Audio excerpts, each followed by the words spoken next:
l'association est une association agréée pour la surveillance de la qualité de l'air.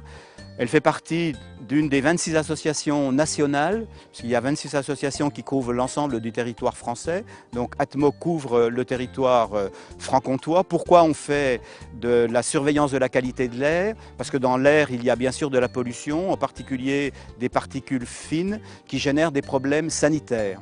Notre association comprend une cinquantaine de membres. Ces membres sont répartis dans 4 collèges.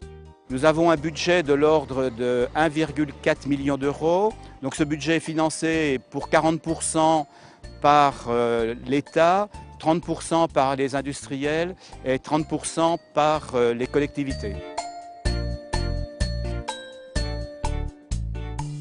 On sait que les travaux du tram génèrent des pollutions. Donc il a été mis en place en accord avec le président de la CAGB un dispositif de surveillance qui permet d'engager des correctifs si on constate des dépassements de seuil de pollution. Donc en termes de bilan qualité de l'air pour cette année 2012, il a noté des indices de qualité de l'air sur l'agglomération byzantine bon à très bon à hauteur de 60-70%, le restant étant entre médiocre et moyen. Sur les 30% restants, il a noté en termes de polluants principalement responsables, soit la pollution photochimique en période estivale, soit les poussières en période hivernale.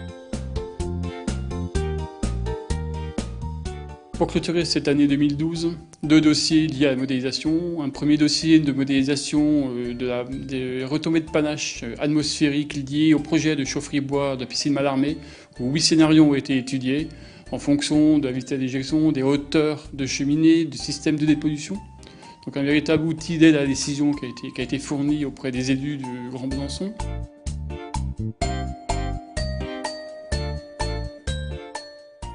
Au-delà des mesures en tant que telles, lorsqu'il y a des teneurs en pollution un peu importantes dans certaines pièces, nous réalisons également des mesures qui vont au-delà afin de déterminer quelle est la source de pollution la plus importante dans une pièce et pour pouvoir informer les décideurs de mise en place d'actions curatives ou correctives.